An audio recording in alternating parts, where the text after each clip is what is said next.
क्या आपने कभी सोचा है कि कैसे सक्सेसफुल ऑर्गेनाइजेशन इतना स्मूथली रन होते हैं? क्या ये लक है? Obviously not. सो इसके पीछे क्या कॉन्सेप्ट है? तो आज हम उसी कॉन्सेप्ट को डिटेल में समझेंगे। इस वीडियो में लास्ट तक बने रहना एंड आई होप कि लास्ट तक तुम्हारे सारे डाउट्स क्लियर हो जाए। So let's start. So the concept behind it is management. अब आप पूछेंगे मैनेजमेंट कैसे? तो रुको जरा, सबर करो। इस वीडियो के एंड तक आपके सारे डाउट्स क्लियर हो जाएंगे। तो आज के इस चैप्टर में हम टोटल 5 सेक्शंस कवर करेंगे। सबसे पहले चलते हैं हमारे सेक्शन 1 की तरफ। Our section 1 is define of management. So what is management? It means to manage men and things effectively and efficiently. तो आखिर ये two terms effectiveness and efficiency ये होता क्या है? तो अब हम इसी कॉन्सेप्ट को डिटेल में समझेंगे। इफ़ेक्टिवनेस मतलब किसी भी काम को टाइम पे कंप्लीट करना, चाहे कॉस्ट कितनी भी आए। और एफिशिएंसी मतलब किसी भी काम को मिनिमम कॉस्ट में करना, चाहे टाइम कितना भी लगे। अब आप इसको याद कैसे रखेंगे? इफ़ेक्टिवनेस पे टी पे जोर पड़ रहा है तो मतलब ऑन टाइम है, और एफिशिएंसी पे सी पे जोर पड़ रहा है, इसका मतलब मिनिमम कॉस्ट। तो अब हम पढ़ते हैं features of management. Total 7 features of management होते हैं। सबसे पहले गोल ओरिएंटेड मतलब to focus on goal. Second होता है ऑल परवेसिव मतलब मैनेजमेंट सब जगह प्रेजेंट होता है। थर्ड होता है मल्टी डायमेंशनल। मल्टी डायमेंशनल के अंदर 3 सेक्शन होते हैं। सबसे पहले वर्क, पीपल और फिर ऑपरेशन। मैनेजमेंट ऑफ वर्क मतलब हमें काम को मैनेज करना। मैनेजमेंट ऑफ पीपल मतलब एम्प्लॉयज़ को मैनेज करना। और मैनेजमेंट ऑफ ऑपरेशन मतलब वर्क और पीपल दोनों को साथ में मैनेज करना, जैसे कि प्रोडक्शन साइकिल में होता है।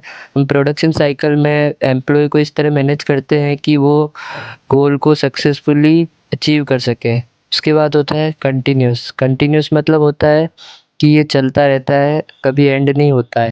उसके बाद होता है डायनेमिक मतलब हमें सिचुएशन के अकॉर्डिंग हमारी पॉलिसीज़ चेंज करनी पड़ती है। उसके बाद आता है ग्रुप एक्टिविटी मतलब हम एक साथ काम करेंगे तो हम हमारे गोल को जल्दी अचीव करेंगे। और लास्ट होता है इंटेंजिबल। इसका मतलब हम मैनेजमेंट को देख तो नहीं सकते, लेकिन हम इसकी इम्पोर्टेंस फील कर सकते हैं, जैसे हमारे नंबर ऑफ़ एम्प्लॉइज़ बढ़ना, हमारे गोल अचीव होना, हमारा प्रॉफिट बढ़ना एटसेट्रा।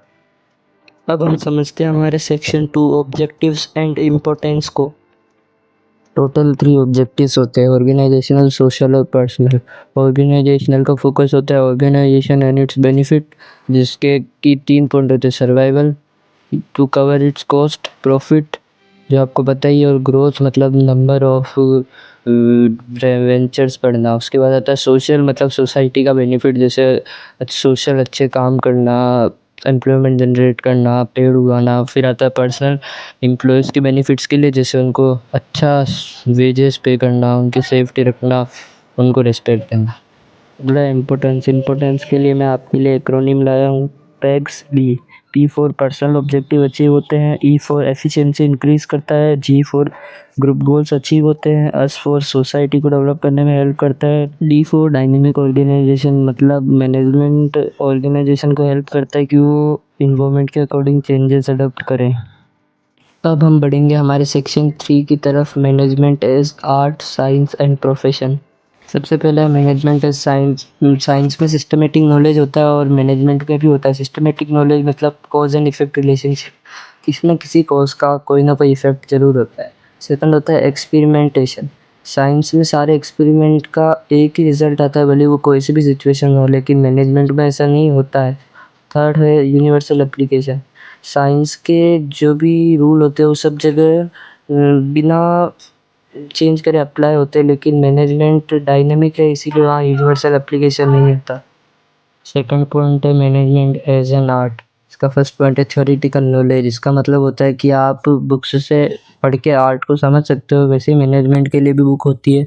सेकंड है पर्सनलाइज्ड एप्लीकेशन। सॉरी यहाँ थोड़ी दिक्कत है, पर्सनलाइज्ड एप्लीकेशन। इसका मतलब होता है कि आपके पास कला तो होती है, लेकिन इसको अप्लाई करने का अलग अलग तरीके होते हैं, वैसे ही मैनेजर के पास भी मैनेज करने के अलग अलग तरीके होते हैं।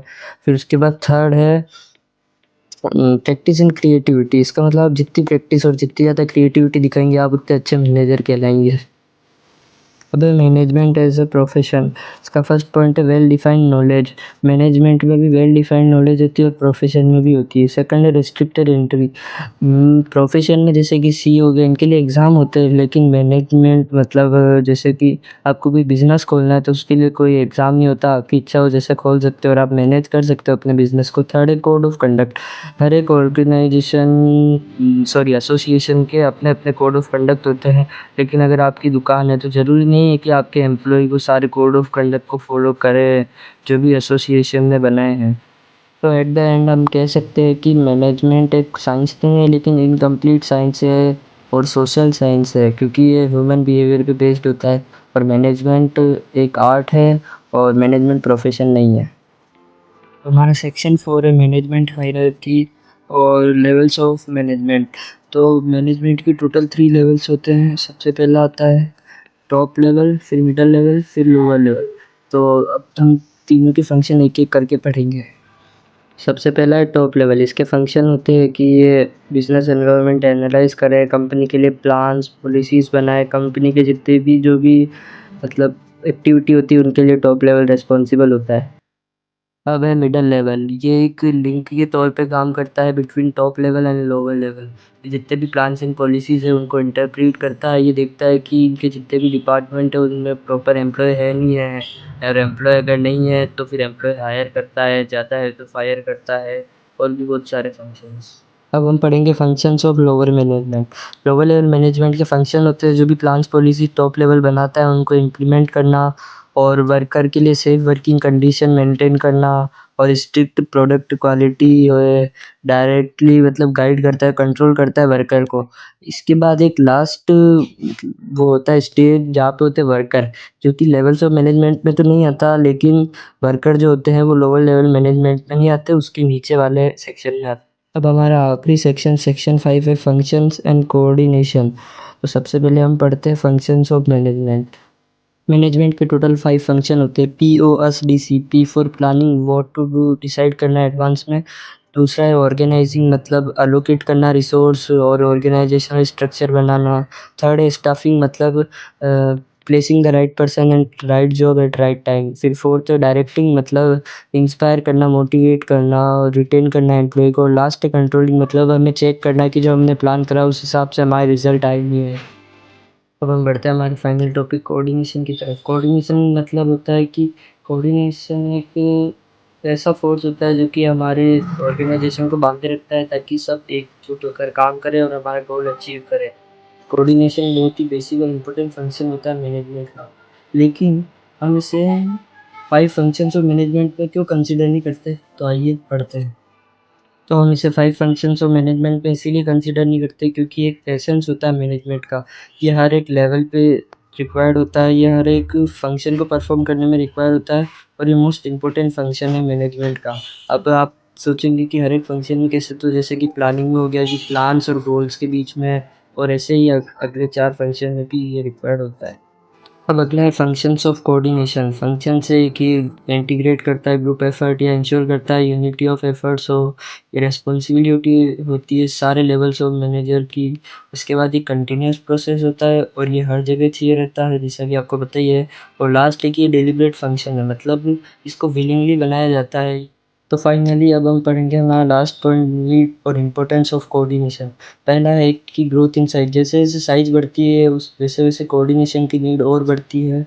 सेकंड है फंक्शनल डिफरेंशिएशन, जैसे अगर अलग अलग डिपार्टमेंट जैसे प्रोडक्शन डिपार्टमेंट, प्लानिंग डिपार्टमेंट एक दूसरे से कोऑर्डिनेट नहीं करेंगे, इसमें ओवरऑल लॉस तो फिर कंपनी का ही होगा। लास्ट में होता है स्पेशलाइजेशन, इसका मतलब कि जो भी स्पेशलिस्ट होते हैं उन्हें लगता है कि हम ही मतलब किंग है, तो वो कोऑर्डिनेट नहीं करते हैं। तो इसके लिए हमें मतलब कोऑर्डिनेट करना पड़ता है स्पेशलिस्ट को भी, ताकि है ना सभी के जो भी मेहनत है वो एक ही तरफ कंपनी की गोल को अचीव करने में लगे। तो फाइनली हमारा चैप्टर कंप्लीट हो चुका है। इसके अलावा आपको कुछ पढ़ने की ज़रूरत नहीं है। और हाँ, अगर आपको मेरे नोट्स चाहिए हैंड रिटन नोट्स तो डिस्क्रिप्शन में है, माइंड मैप भी है और डिजिटल नोट्स भी है।